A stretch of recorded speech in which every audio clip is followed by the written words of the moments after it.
खुशामदीद दोस्तों, कैसे हैं आप? आपके इस बेहतरीन शो अक्सर रसोई की हमसफ़र मैं गुंजन गोयला आपका एक बार फिर से इस्तकबाल करती हूँ। अक्सर ये लोगों को गलतफहमी होती है कि मुगलई डिशेस के मायने हैं सिर्फ नॉन वेजिटेरियन। ऐसा बिल्कुल नहीं है दोस्तों, मुग़ल दरबार में भी कुछ वेजिटेरियन डिशेस बना करती थी। आज हम आपके लिए उसी बावर्ची खाने से कुछ खास वेजिटेरियन डिशेस लाए हैं। तो चलिए बनाते हैं दम के करेले। इसके लिए मैं ये करेले छीलूंगी।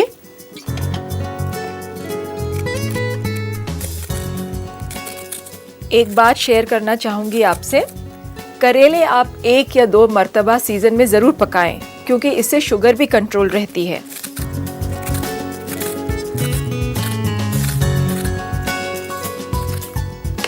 तो हम इसको करेले को स्क्रैप कर लेंगे। उसके बाद इसका बीच में से ये काट के और इसके बीज निकालेंगे।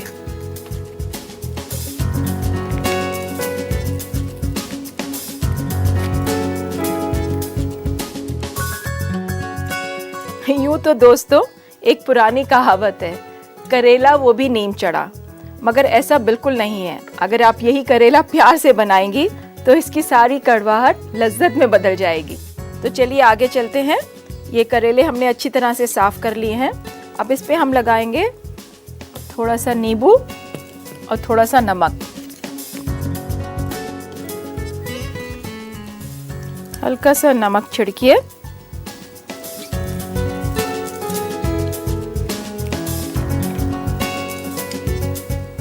और इस पे लगाइए हल्का सा नींबू।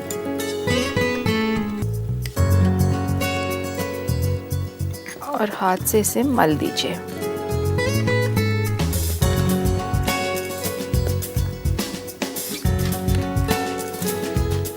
अब इसे हम 2-4 मिनट यहाँ छोड़ देते हैं। तो सबसे पहले हम इन्हें उबालेंगे। थोड़ा सा पानी लीजिए एक पैन में।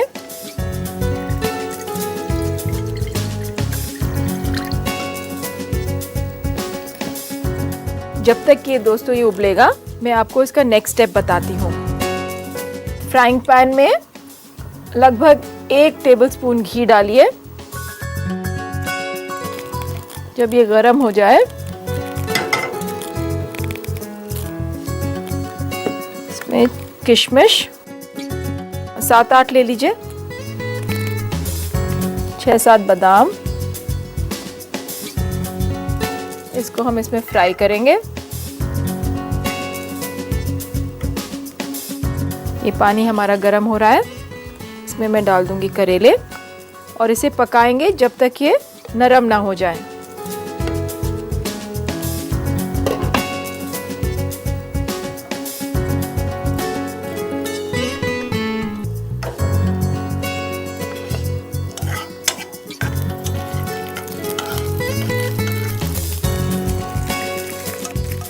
बस हल्का सा कलर ही देना है। तो आइए देखते हैं, अब तक हमारे करेले गल गए होंगे। तो ये लगभग तैयार हैं। इतनी देर में मैं आपको बताती हूँ, ये जो हमने आमंड्स और रेजिन्स फ्राई करे हैं, इसमें अब हम डालेंगे तला हुआ प्याज और इसको मिलाएंगे।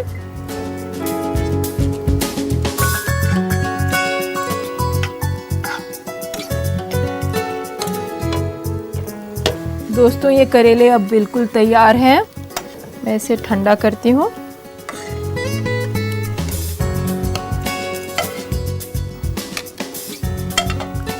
कोशिश करें कि इसका रंग ना निकले। उबालते वक्त जब आप इसमें नमक डालेंगी तो इसका रंग इसी तरह बरकरार रहेगा।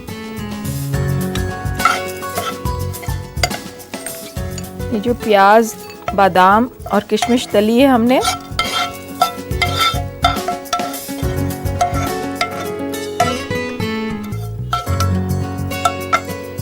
थोड़ा सा नमक मिलाएंगे।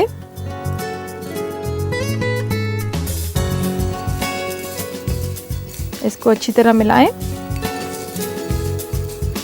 और अब करेलों में भरें।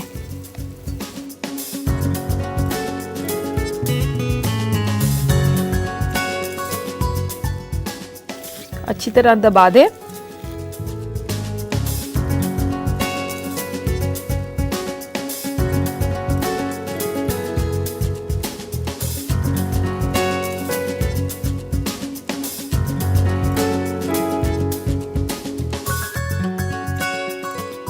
दोस्तों अब आप देखिए करेले, वो भी बादाम के साथ हुए ना, बिल्कुल शाही करेले।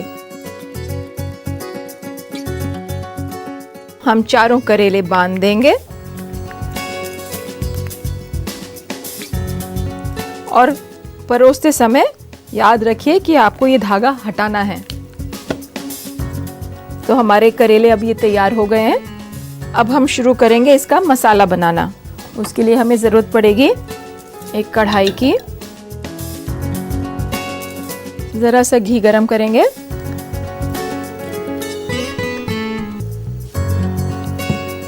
ये हमारा घी गरम हो रहा है। इसमें डालेंगे हम प्याज।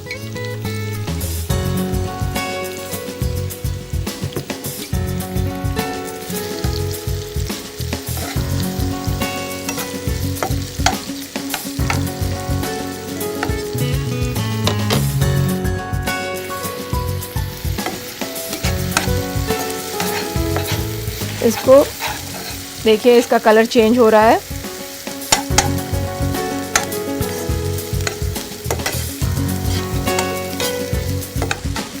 एहतियात बरतिए, जब प्याज तलने पे आता है तो एकदम कलर पकड़ता है।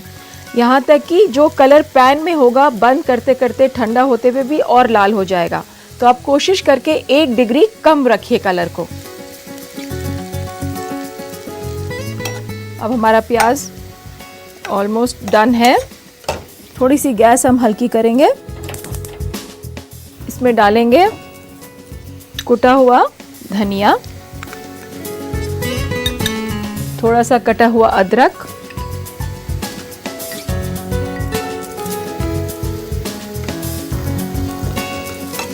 हल्का सा चलाएंगे इसे और अदरक को हल्का फ्राई करेंगे।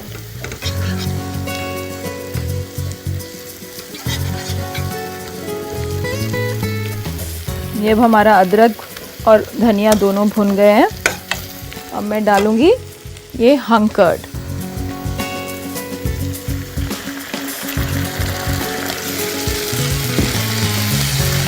हल्का सा चलाएं।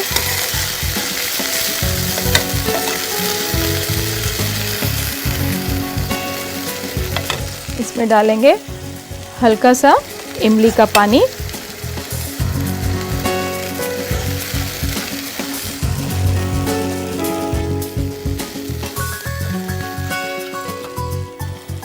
नमक हस्बे जायका। बस 2-1 मिनट भून के इसमें अब हम लगाएंगे ये करेले।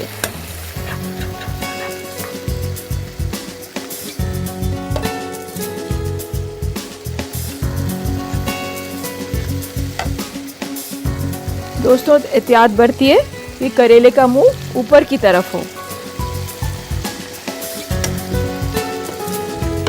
थोड़ा सा गरम मसाला ऊपर से बुरक देंगे।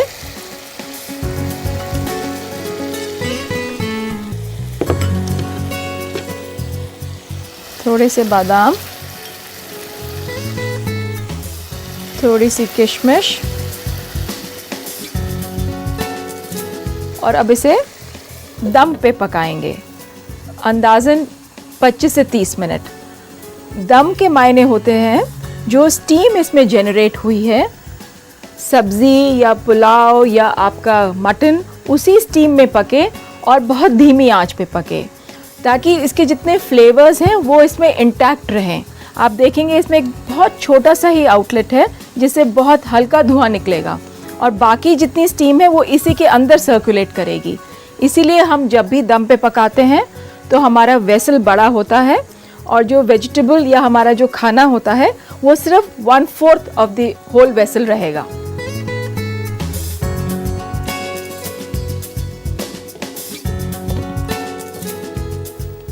तो देखते हैं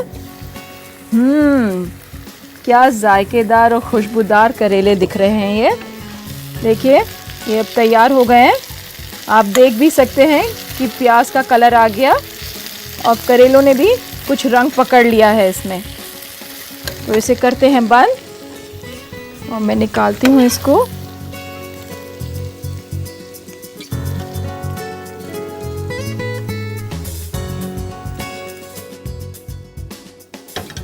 तो ये हुए तैयार हमारे दम के करेले।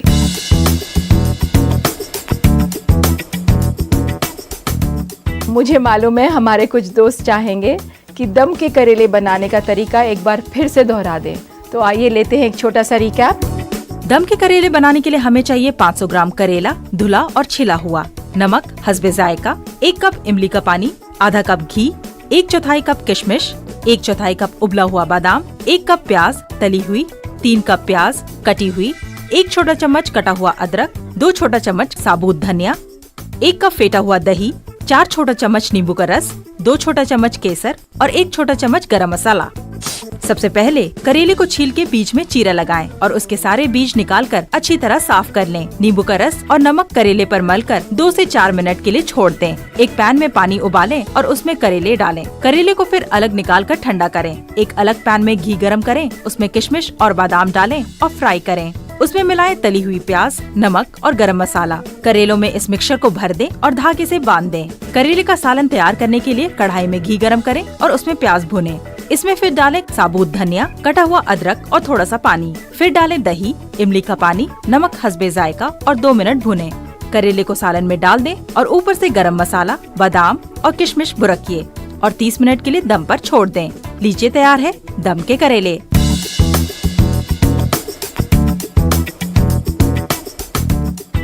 तो वक्त है अब छोटे से ब्रेक का। आप कहीं मत जाइएगा, बस मैं यूं गई और यूं आई। ब्रेक के बाद आप सभी का एक बार फिर से इस्तकबाल है। दोस्तों, बदलते वक्त के साथ फूड ट्रेंड्स भी कितने बदल गए हैं। पहले मुझे याद है घर में किसी की शादी हुआ करती थी तो घर वाले इकट्ठे हो सब कुछ अपना अपना काम बांट लिया करते थे, मगर आज तो सब कुछ केटर के हवाले है। तो चलिए आइए देखते हैं आज का बदलता हुआ फूड ट्रेंड। हम आपको आज बताएंगे उन विटामिन के बारे में जो कि आपके जिस्म को जरूरी न्यूट्रिएंट्स देता है। विटामिन ए, ये आपके आँखों की रोशनी को बेहतर करता है और साथ ही आपके स्किन को हेल्दी बनाता है। विटामिन ए आपको मिलेगा अंडा, दूध, गाजर और पालक जैसे खानों में। विटामिन बी, ये आपकी जिस्म में ताकत पैदा करता है ताकि आप सारे कामों को कर सकें। विटामिन बी सबसे ज्यादा हमें होल ग्रेन्स जैसे कि गेहूं, जई, डेयरी प्रोडक्ट्स जैसे कि दूध, दही, मछली, हरी सब्जियां जैसे कि सेम और मटर में काफी मिकदार में मिलता है। विटामिन सी, ये विटामिन आपके मसूड़ों और मसल्स को ताकतवर बनाता है। यह आपके इन्फेक्शंस को भी कम करता है। विटामिन सी हमें सबसे ज्यादा नारंगी, टमाटर, फूल गोभी, पत्ता गोभी और स्ट्रॉबेरी में मिलता है। विटामिन डी, ये विटामिन आपके दांतों और हड्डियों को मजबूती से काम करने लायक बनाता है। विटामिन डी सबसे ज्यादा मछली, अंडे का पीला हिस्सा और दूध से मिलता है। विटामिन ई, ये आपके फेफड़ों का ख्याल करता है और साथ ही जिस्म में रेड ब्लड सेल्स को पैदा करता है। विटामिन ई होल ग्रेन्स जैसे कि गेहूं, जई, हरी सब्जियां, अंडे का पीला भाग और बादाम से मिलता है। तो अब वक्त है आपके खतों को पढ़ने का। ये पहला खत अजीम अहमद जबलपुर से पूछते हैं कि क्रीम फेंटते वक्त क्रीम गाढ़ी होने की बजाय मक्खन बन जाती है, क्या करूं? तो अजीम भाई, पहली बात, आप क्रीम फेंटने से पहले क्रीम को कम से कम 1-1.5 घंटा फ्रिज में रखें और अगर ये पॉसिबल नहीं हो तो क्रीम के बोल के नीचे आप थोड़ी बर्फ़ लगाएं और क्रीम तभी फेंटिए। गरम क्रीम फेंटने का मतलब है आप मक्खन बनाने का प्रोसेस ऑन कर रहे हैं। हम जब भी मलाई से मक्खन बनाते हैं तो उसको गरम करते हैं और यही वही चीज़ आप यहाँ दोहरा रहे हैं। तो क्रीम को ख़ास तौर से ठंडा करके ही फेंटें। रेहाना पूछती हैं कानपुर से कि चावल में अक्सर कीड़े पड़ जाते हैं, कोई ऐसा उपाय बताइए जिससे चावल महफूज रहे। रेहाना, चावल में कीड़ा पड़ने की 2 वजह होती हैं, या तो चावल गीला हो या पुराना। क्योंकि चावल पुराना हो तो अच्छा मानते हैं, मगर उसमें अगर कहीं भी बैक्टीरिया होगा तो वो आगे और बढ़ेगा। इससे बचने के लिए आप नीम सुखा के उसके अंदर डालें और कस के बंद करके रखिए, आपका चावल महफूज रहेगा। तो भाई ये तो थे आपके सवालात। अब वक्त हो चला एक छोटे से ब्रेक का। मैं अभी हाजिर होती हूँ। तो आइए दोस्तों, आज की वेजिटेरियन डिशेस का सफ़र जारी रखते हुए आज की दूसरी डिश बनाते हैं इश्कने शिराजी। तो शुरू करते हैं। एक पैन में थोड़ा सा मक्खन गरम करेंगे। अगर आपके पास घर का मक्खन बना हुआ हो तो उसकी तो लज्जत ही कुछ और है। और गरम होने पे हम अनियन सौते करेंगे। एक बात की एहतियात रखिए दोस्तों, मक्खन को ज़्यादा ना पकाएं, नहीं तो यही मक्खन घी बन जाएगा और ये आपको वाइट सॉस बनाने में और तकलीफ देगा। तो अब मक्खन हमारा गरम हो गया है। इसमें हम डालेंगे प्याज, जो कि बारीक कटा हुआ होना चाहिए। आपके सूप में घुल जाना चाहिए। इसे आप बराबर चलाते रहें।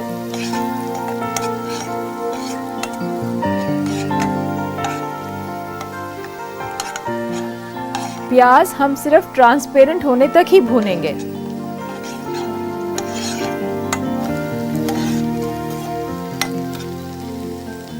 ये ऑलमोस्ट डन है।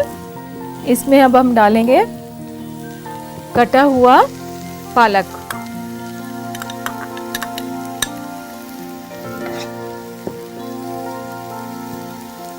ये वॉलनट। 1-2 मिनट भूने।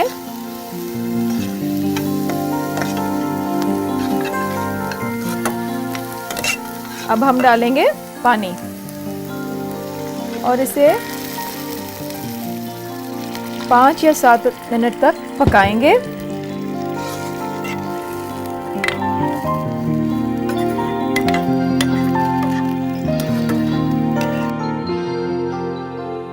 तो आइए बनाते हैं वाइट सॉस। हम एक पैन में थोड़ा सा मक्खन गरम करेंगे। इसमें मैं डालूंगी मैदा, अबाउट 1.5 टेबलस्पून, और इसको हल्की आंच पे भूनेंगे। अगर आप चाहें तो मैदा और मक्खन को फ्राई करके भी आप फ्रिज में रख सकते हैं। ये तकरीबन 1 हफ्ता आराम से चल जाएगा।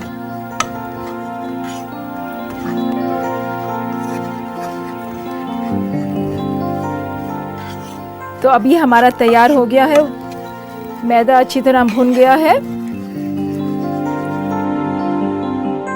मैं इसमें पानी डाल रही हूँ।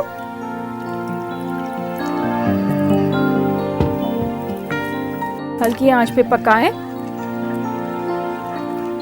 अगर पकाते वक्त इसमें आपके पास गांठ आ जाए तो घबराइए मत, आप इसे छान भी सकते हैं। अब इसमें मैं डालूंगी हल्का सा नमक,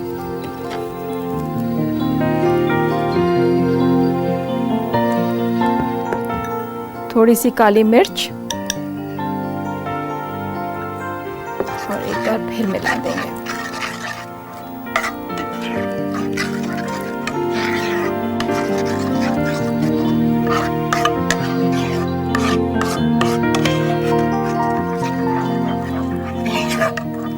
जैसा कि मैंने आपको बताया था, सूप पकाते वक्त आप अगर इसको इसमें डाल देंगे तो ये आपका थिकनिंग एजेंट हो जाएगा।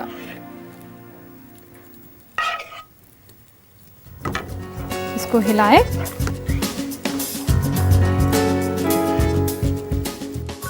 तो अब हम मिलाएंगे इसमें थोड़ा सा व्हिप्ड कर्ड। अंदाजन हम 1/4 कप दही डालेंगे।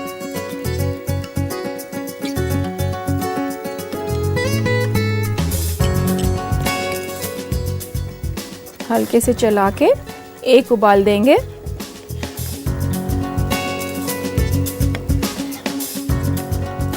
आप इसकी वेरिएशन ये कर सकते हैं, अखरोट की जगह बादाम डालें, पालक की जगह आप टमाटर भी डाल सकते हैं। हल्का सा उबाल आने दें।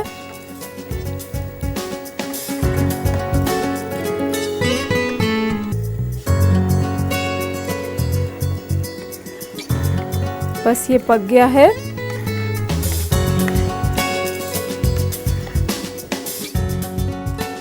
ये सूप हमारा रेडी है और इसे अब हम डालेंगे एक सर्विंग बोल में।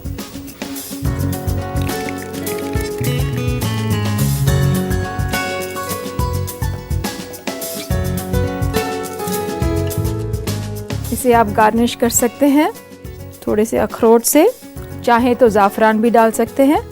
थोड़ा तला हुआ प्याज ऊपर से रख दीजिए गार्निशिंग की तरह। ये हल्का सा पालक,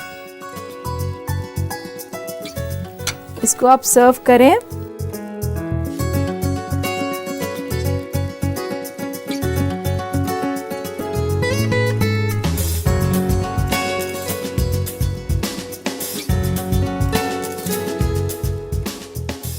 मैं यकीन से कह सकती हूँ जो लेडीज़ प्रेग्नेंट हैं या एनेमिक है उनके लिए ये सूप बहुत फ़ायदेमंद रहेगा, क्योंकि पालक की जो खासियत है वो है आयरन, और इसमें जितनी आयरन आपको मिलेगी शायद एक आयरन टैबलेट में भी ना मिले।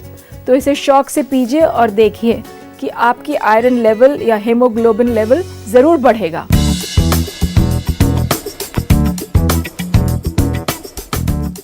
मुझे मालूम है हमारे कुछ दोस्त चाहेंगे इश्कने शिराजी बनाने का तरीका एक बार फिर से दोहरा दें, तो आइए लेते हैं एक छोटा सा रिकैप। इश्काने शिराजी बनाने के लिए हमें चाहिए 4 बड़ा चम्मच फेटा हुआ दही, 1 बड़ा चम्मच मक्खन, 1 अदद कटी हुई प्याज, 1.5 बड़ा चम्मच मैदा, 1 कप कटा हुआ पालक, आधा कप कटा हुआ अखरोट और नमक और काली मिर्च पाउडर हस्बे जायका। एक पैन में मक्खन गरम करें, बारीक कटी हुई प्याज मिलाएं और उसे भुनें। उसमें कटा हुआ पालक और अखरोट डालकर 2 मिनट तक और भुनें। फिर इसमें 1.5 से 2 कप पानी मिलाकर इसे थोड़ी देर पकाएं। व्हाइट सॉस बनाने के लिए पैन में मक्खन गरम करें, उसमें मैदा, पानी, नमक और काली मिर्च पाउडर डालें और अच्छी तरह पकाएं। इस व्हाइट सॉस को फिर पक रहे पालक और अखरोट में मिला दें। साथ ही 1 कप पानी डालें और 2 से 4 मिनट और पकाएं। फिर उसमें फेटा हुआ दही मिलाएं और 1 उबाल दें। इसे बर्तन में निकालें और अखरोट और तली हुई प्याज से गार्निश करें। आपका इश्काने शिराजी तैयार है। अब वक्त है आपसे जुदा होने का। अल्लाह हाफिज।